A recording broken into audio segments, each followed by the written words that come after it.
Bonjour à toutes et tous et bienvenue sur la chaîne de Gomme de Crayon. Nous allons parler rose aujourd'hui si vous le voulez bien.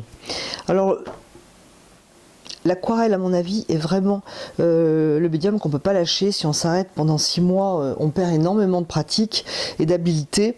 Et il me semble que au niveau des fleurs, c'est un petit peu pareil. Si on lâche notamment les roses, si on arrête d'en faire, on perd vraiment le flou, la légèreté. Et puis la facilité à en peindre, je ne sais pas ce que vous en pensez, c'est un petit peu mon avis au niveau des fleurs, notamment au niveau des roses. Alors j'ai eu envie dernièrement de repeindre des roses, et si j'ai bien quelques photos que je prends régulièrement de mes roses en été, eh bien, à force de peindre toujours les mêmes, alors j'ai bien été voir sur Pixabay, mais à un moment j'étais un peu frustrée, donc je suis allée à la bibliothèque et aux chances, il y avait ce très beau livre, Le Petit Larousse des roses, les 500 meilleures roses conseillées par les meilleurs spécialistes. Alors, ce n'est pas vraiment moi pour mon jardin, c'était vraiment pour faire des aquarelles, voire s'entraîner un petit peu pour les dessins. Je vais d'ailleurs marquer cette page parce que je trouve qu'ici elles sont très belles. Et donc je voudrais qu'on en parle lorsque vous choisissez vos photos, que ce soit de votre jardin ou d'ailleurs. Hein. Déjà se faciliter en choisissant le bon modèle. Parce que si la rose, alors ici par exemple elle est très ronde, elle est peu découpée. Et j'en ai d'autres qui sont particulièrement semblables à des choux. Et là, c'est de plus en plus difficile. Et même, ce n'est pas ce qui rend le mieux. Alors, je cherche le 10 choux. En voilà un ici. Bien que celui-là, il est légèrement pris de côté. Donc, à la limite, on peut insister sur la pointe, etc. Mais on va reparler de pointe tout à l'heure. Où est-ce que j'ai mis? Voilà. Donc, cette rose qui est une très belle rose, certainement pour le jardin. Mais alors, pour la reproduire, pour la peindre, je veux dire, c'est une forme répétitive qui n'a pas ces petites pointes, par exemple comme ici, qui font qu'on n'a pas le même dessin, le même graphisme tout autour. Donc premièrement, lorsque l'on veut reproduire une rose, il faut chercher une forme découpée, je dirais, par exemple celle-ci est très découpée, et une fois peinte, ça va avoir un très très beau résultat, c'est évident. Alors je voulais aussi vous faire remarquer une petite chose.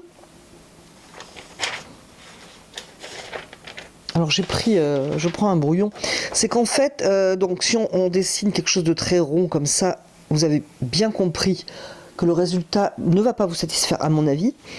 Mais si on dessine, on prend par exemple ce modèle, on voit bien que ça fait à la limite comme une sorte de forme géométrique. Alors je n'aime pas du tout me baser sur des formes géométriques pour dessiner, parce que pour moi c'est pas comme ça qu'on y arrive. Mais c'est vrai que là pour la rose, on peut un petit peu céder de ça. On va la décalquer enfin. Non pas la décalquer, mais si on prend cette pointe ici, il y en a une là. Je fais la forme vraiment générale, comme ça. Bon, là on en a une autre, mais on a vraiment comme des losanges les uns dans les autres, un petit peu en fait ce genre de choses avec des pointes, donc au losange. Alors ici ça serait une rose vue de face, mais si on la prend de côté, on peut très bien donc se servir à nouveau des losanges pour avoir des pointes. Donc mon losange, moi je suis pas géométrie, hein, mais serait un petit peu comme ça. Je vais peut-être le refaire à côté parce que là ça fait un gros truc pas terrible. Donc si ma rose est comme ça et que je veux faire ce losange un petit peu de profil, ça pourrait donner comme ça et ça pourrait donner quelque chose comme ça. Donc ça aide à décider où sont les pointes. J'espère que je me fais bien comprendre. On peut bien entendu tourner cela dans tous les sens. Alors que si vous dessinez par exemple, on va prendre celle-ci, elle est à côté, on se retrouve avec une forme ronde qui au final est un petit peu lassante en fait, simplement. Alors bien entendu, c'est quelque chose, ce genre de rose donnerait un très beau résultat. C'est juste que c'est plus agréable à l'œil des formes découpées, c'est pour un point d'intérêt par exemple dans vos roses, qu'une forme comme ça.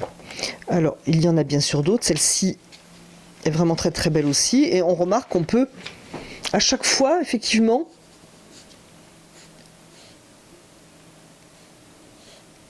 voir qu'on a bien, alors je synthétise, mais on a quand même nos sortes de losanges, enfin nos formes géométriques à pointe comme ça. J'espère que je m'explique bien, parce que moi dès que j'aborde la géométrie, vous avez vu, je dis parallèle à la place de perpendiculaire sans m'en rendre compte.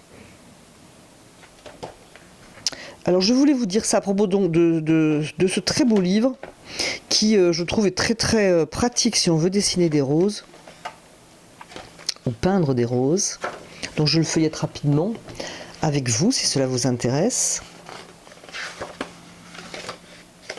Et on a vraiment celle-ci est magnifique. Du coup, ça permet de choisir plusieurs roses et puis de les arranger un petit peu pour faire une composition agréable. Celle-là aussi très belle, très découpée. Celle-là est vraiment, vraiment magnifique. Avec les feuilles vraiment, vraiment découpées. Je pense que ça ferait quelque chose de très joli en résultat.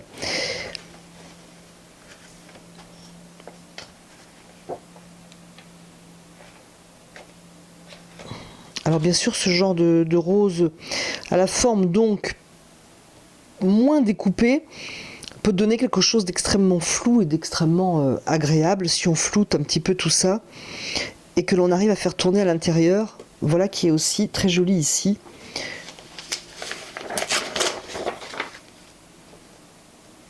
Mais qui sera, je pense, plus difficile à reproduire, à donner une impression de rose.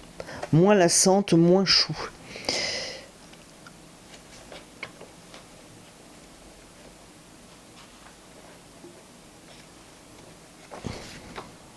Regardez ces pétales, c'est magnifiquement dessiné par Mère Nature.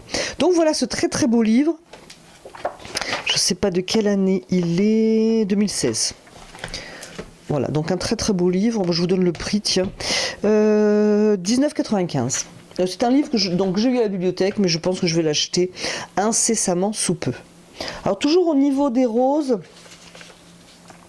on pourrait aussi, pour se simplifier le dessin, partir de l'idée que notre rose, imaginons qu'elle soit inclinée, je vais en chercher une qui soit à peu près inclinée, dans le sens, enfin une rose, voilà, on va prendre celle-ci. Il faut donc partir de l'idée, j'espère que le crayon va être assez visible, partir de l'idée en fait, alors j'insiste sur le crayon, que nous avons affaire à un rond, une boule en volume. Donc automatiquement sur le modèle, la lumière vient de gauche, donc on a une lumière ici.